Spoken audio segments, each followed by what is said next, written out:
Above the Earth, Elena's spacecraft approached the Krython fleet.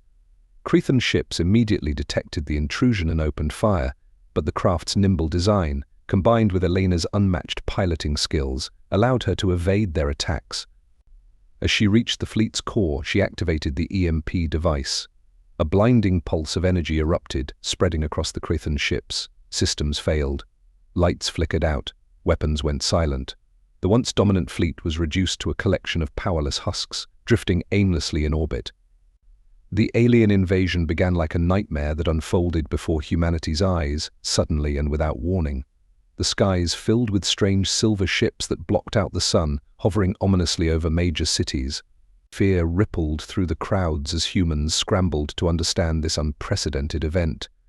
The aliens, a species known as the Krythons, wasted no time in demonstrating their power. They unleashed energy blasts from their ships, reducing buildings to rubble and causing massive destruction. The Krythons were clearly far more advanced than any technology humans had ever encountered. They communicated through a deep, booming voice that seemed to resonate directly within people's minds, warning humanity to surrender. Many believed that surrender was the only option against such superior forces. But as the Krythons began their assault on Earth, they underestimated one crucial factor: the resilience and determination embedded in human nature. But Elena's mission came at a cost. The MP pulse disabled her craft as well, leaving her stranded in the void. As she drifted, she recorded a final message to humanity, her voice steady and filled with pride. "We did it," she said. "Earth is free. Never forget what we're capable of when we stand together." Her words became immortalized, a testament to the unyielding spirit of humanity. The first wave of the invasion saw humanity on the defensive. But while the Krythons wielded unimaginable power, humans had something far stronger: the will to protect their own. As cities crumbled, people came together, standing united in the face of seemingly insurmountable odds. Military forces around the world launched every counterattack they could muster, deploying advanced weaponry and innovative tactics. However, it was not only the military that fought back. Civilians took to underground shelters, transforming them into hubs of resistance. Scientists, engineers, and hackers from different corners of the world worked tirelessly to decode the Krython signals, hoping to discover a weakness. And in this global unity, a powerful force was born, one that the Krythons had not anticipated. They expected fear, surrender, and helplessness, but what they faced was a defiance that only grew stronger with each attack. Humanity was not just fighting with weapons, but with an unbreakable spirit, something the Krythons had never encountered in any of their previous conquests. As the Krython forces advanced, they encountered something even more mysterious than human technology. People across the globe had begun displaying strange abilities under the intense pressure and fear of the invasion. Some called it adrenaline, while others whispered of a deeper power that had been awakened. In different parts of the world, ordinary citizens were performing feats that defied explanation. Some had heightened senses, enabling them to detect Krython movements before they even arrived. Others displayed incredible strength, single-handedly pulling people from rubble or lifting debris that seemed impossible for a normal human to move. And in remote areas, some individuals found themselves able to communicate with each other over vast distances, coordinating resistance movements without any technological aid. On the ground, celebrations erupted as people realized the Krython threat had been neutralized. But the Krythons themselves were left to grapple with the aftermath. Stranded in Earth's orbit, their leader issued a desperate order to retreat, but it was too late. Humanity had not only survived, but had emerged victorious, proving to the galaxy that they were a force to be reckoned with. The silence aboard the Krython flagship was deafening as the fleet drifted powerless above Earth. The once mighty invaders, who had struck fear into countless civilizations, now faced a crushing realization. Their technology had been neutralized, their fleet rendered defenseless, and their aura of invincibility shattered. On board, Krython soldiers moved through the dimly lit corridors, their bioarmor glinting faintly in the emergency lighting. The Supreme Leader stood at the bridge, staring out at Earth below, his clawed hands gripping the railing tightly. His mind raced, searching for a way to salvage what little remained of their dominance. The Krython communication network had fallen silent, leaving the fleet unable to coordinate. Scattered reports trickled in from surviving units on the ground, detailing the chaos spreading among their ranks.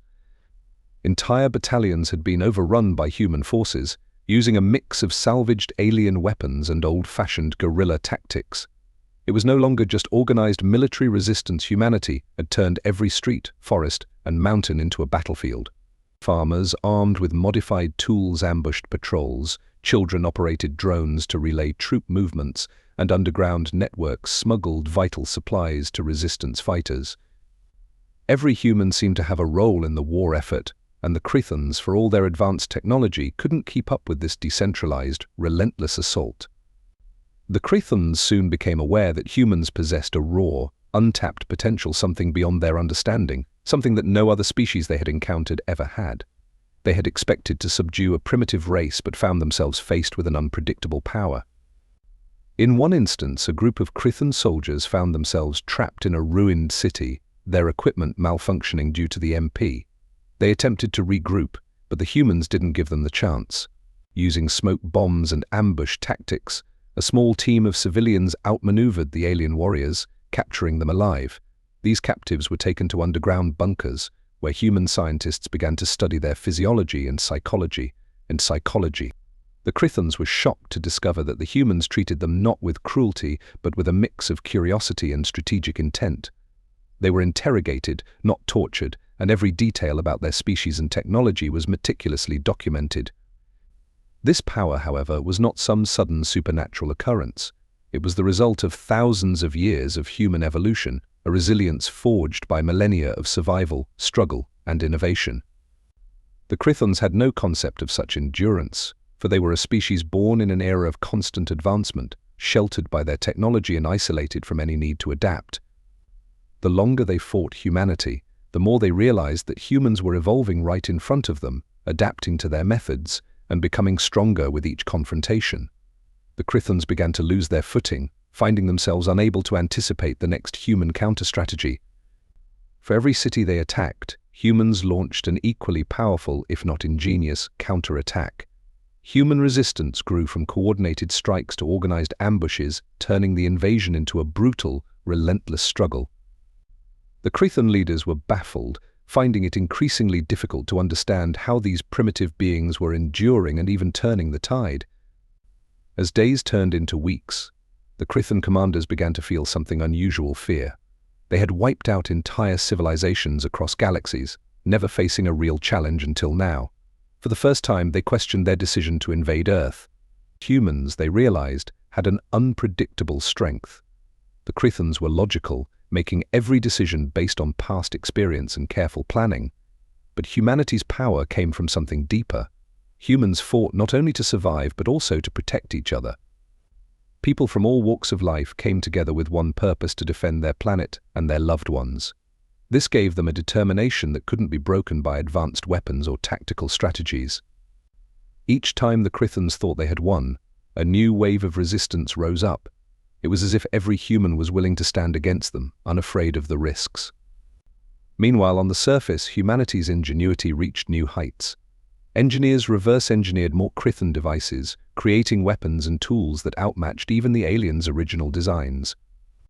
In a hidden facility deep in the Siberian tundra, a team of researchers developed a prototype for a portable energy shield inspired by Krython force fields. These shields quickly made their way to the front lines, giving human soldiers an edge in direct combat. The Krythons, who had relied on their technological superiority for millennia, found themselves at a loss. They had never encountered a species that could adapt so quickly, turning their own weapons against them.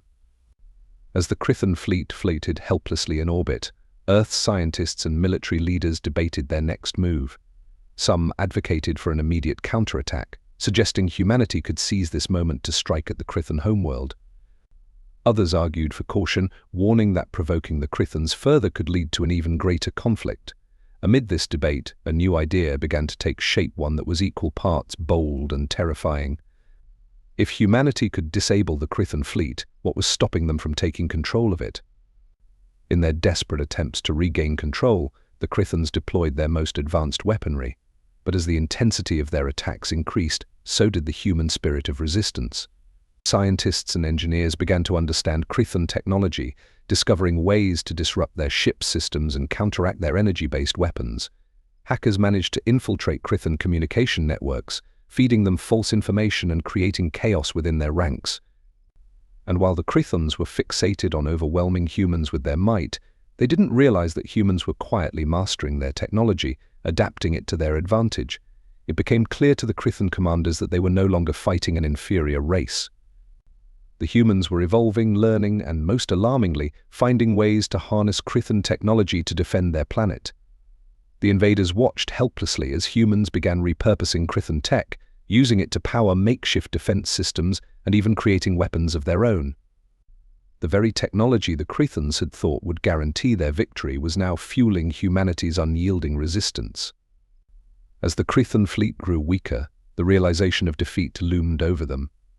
They had attacked Earth with a firm belief in their superiority, expecting nothing but an easy conquest.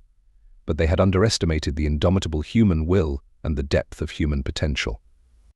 Despite the initial destruction, humanity had not only defended itself but had emerged stronger, pushing the Krythons back with every passing day.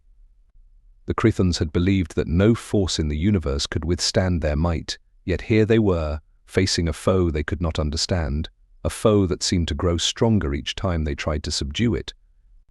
It became a psychological battle as much as a physical one. The Krythons were plagued by doubt, confusion, and ultimately regret. They had thought themselves untouchable, but the humans had taught them a lesson they would never forget. The Krython commanders convened aboard their massive flagship, the Invaders, hovering above Earth's orbit. Inside the sleek, metallic walls of their council chamber, tension crackled like static. In a series of covert operations, elite teams of astronauts and engineers were launched into orbit aboard retrofitted spacecraft. Their mission to board the Krython ships, assess the damage, and determine whether the fleet could be commandeered. The first boarding party targeted a smaller cruiser near the edge of the fleet. Equipped with magnetic boots and portable oxygen tanks, they breached the airlock and entered the dark, silent corridors. What they found was both eerie and exhilarating. Krython soldiers, disoriented and unarmed, huddled together in confusion. The humans, armed with a mix of salvaged alien rifles and their own advanced tech, quickly subdued the crew and began exploring the ship. Their supreme leader, a towering figure encased in shimmering bioarmor, slammed a clawed hand onto the holographic table, causing ripples to distort the planet's projection. "Explain to me," he growled, his voice resonating through the chamber like a thunderstorm, how a species with no interstellar travel, no advanced weaponry, and no unified leadership continues to thwart us at every turn. What they discovered inside the cruiser was a treasure trove of knowledge. Krython data logs contained detailed maps of their empire, records of their previous conquests, and even schematics for their most advanced technologies. As the humans transmitted this information back to Earth, a new picture of the Krythons began to emerge. They were not the invincible overlords they appeared to be. Their empire, though vast, was stretched thin, with countless resources dedicated to suppressing rebellions on other planets. The invasion of Earth, it seemed, was not a calculated move but a desperate attempt to secure new resources.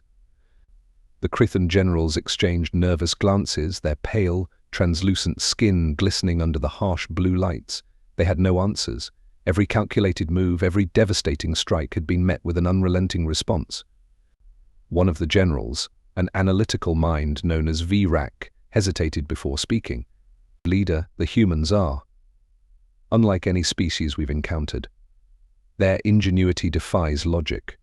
We have observed them reverse engineering our technology within days, something that should take centuries for a species at their level." With this revelation, humanity's leaders saw an opportunity. If they could hold their ground and continue to resist, the Krythons might be forced to abandon their campaign altogether. But the question remained, what would happen if the Krythons decided to retaliate with even greater force? The answer came from an unlikely source: the captured Krython soldiers. During their interrogations, a recurring theme emerged in their testimonies. The Krythons were terrified of humanity, not just because of their resilience, but because of their unpredictability. To the Krythons, humans were an enigma, a species capable of extraordinary acts of creation and destruction, often in the same breath. It was this duality that unnerved them, making them question whether Earth was worth the cost of conquest. As more Krython ships were boarded and secured, humanity gained access to even greater resources. The fleet's massive flagship, the Invaders, became the ultimate prize. A team of scientists, engineers, and military tacticians worked around the clock to unlock its secrets. The ship's central AI, a cold and calculating system known as Xyla, initially resisted their efforts, but even it couldn't withstand the combined ingenuity of Earth's brightest minds. Once the AI was subdued, the Invaders became a symbol of human triumph, a floating fortress that now served as the base of humanity's resistance. The leader's eyes narrowed. Then we underestimated them. We saw them as simple prey, but they are predators cloaked in weakness. This unpredictability is their strength, his words hung heavily in the air. For a species like the Krythons, who thrived on precision and control, the chaotic, adaptive nature of humanity was beyond comprehension. Back on Earth, the tide of the war shifted further in humanity's favor. With access to Krython technology and resources, the global resistance transformed into a unified offensive. Cities were rebuilt with fortified defenses, and new fleets of hybrid spacecraft patrolled the skies. Humanity was no longer just fighting to survive, they were preparing for the next phase of the conflict. Across the planet, people spoke of a new era, one where Earth was no longer the hunted but the hunter. Meanwhile, on the ground, humanity was proving just how resourceful it could be. A global alliance had formed, not one dictated by governments but by necessity. Scientists in underground bunkers shared real-time data through encrypted networks.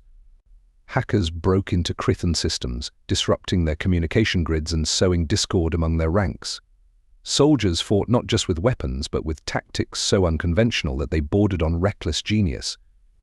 In one instance, a group of guerrilla fighters in South America managed to bring down a Krython warship using a combination of old mining explosives and drones rigged with salvaged alien tech.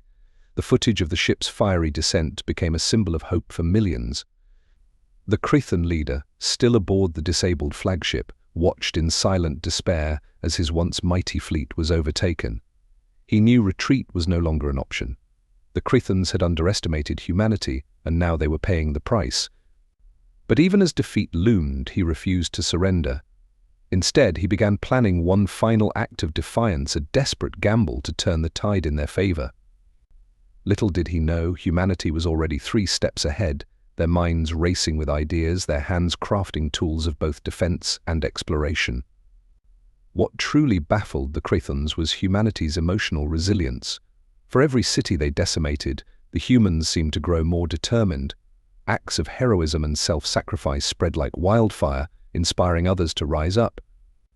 A young girl in Tokyo single-handedly guided dozens of people out of a collapsing skyscraper. A retired engineer in Berlin repurposed a Krython energy core into a weapon that disabled an entire fleet. Stories like these fueled a collective defiance that no amount of alien firepower could extinguish. And so, the conflict entered a new phase, one defined not by invasion but by transformation. Humanity, once seen as weak and primitive, had proven themselves to be a force unlike any other in the galaxy. Yet the question remained, what would happen when Earth's new power extended beyond its borders? The stars awaited, filled with endless possibilities and dangers yet to be discovered. And humanity, with its boundless curiosity and unyielding spirit, was ready to face whatever lay ahead. As Earth rose from the ashes of its invasion, a profound shift took place across the planet. With the Krython fleet now under their control, humanity had inherited not only advanced technology but also a glimpse into a universe far larger and more complex than they had ever imagined. The global alliance, once formed out of desperation, now evolved into a unified force dedicated to exploring the stars. Scientists, engineers, and everyday people worked together, adapting Krython technology for human hands and minds. In the Krython fleet, unrest began to grow. Soldiers whispered among themselves, questioning the wisdom of continuing the assault. The humans, once seen as insignificant, now seemed almost mythical. Some Krythons even suggested retreating, a concept that was unthinkable for their kind. If we leave now, Vrak warned during another tense council meeting, we risk emboldening them. They will learn from this encounter and grow stronger. Next time they might come for us. But even as the Krythons debated their next move, humanity was preparing a bold counterstrike. In a hidden base beneath the Rocky Mountains, a team of engineers and scientists worked tirelessly on what they called Project Eclipse. Using salvaged Krython tech, They had constructed a device capable of emitting a massive electromagnetic pulse, one strong enough to disable the Krython fleet's systems. The catch: the device needed to be activated in low Earth orbit. It was a suicide mission, but volunteers poured in from around the globe. The final selection fell to a pilot named Captain Elena Vasquez, whose calm demeanor and unwavering resolve had earned her the respect of everyone around her. In the vast, silent expanse of space, the newly repurposed Krython flagship, Invaders, became humanity's first interstellar vessel. It glided beyond Earth's orbit, its new crew a mix of soldiers, scientists, and explorers prepared for the journey of a lifetime. As the ship accelerated, Captain Elena Vasquez's last words echoed across their communication systems: "We did it. Earth is free. Now, let's see what else is out there." As humanity ventured beyond its cradle, the galaxy looked on, both wary and in awe of this unstoppable species. The Krythons, once conquerors, were now silent witnesses to the rise of a force they could neither understand nor control, a force destined to reshape the universe itself. Elena knew the stakes. As she boarded the retrofitted spacecraft carrying the EMP device, she glanced at the photos taped to her console, her family, her friends, and the faces of those she fought to protect. The mission was a long shot, but humanity had thrived on long shots since the dawn of time. As the spacecraft launched, millions around the world watched in silence, their hopes and prayers riding on her success. The Krythons, unaware of the impending attack, continued their assault, but their confidence was waning. Reports of sabotage, uprisings, and strategic defeats piled up. In one chilling moment, a Krython officer reported that humans had managed to infiltrate their flagship, planting viruses in their systems. The leader, now visibly shaken, realized that the humans were not just defending their planet, they were turning the tide of the war.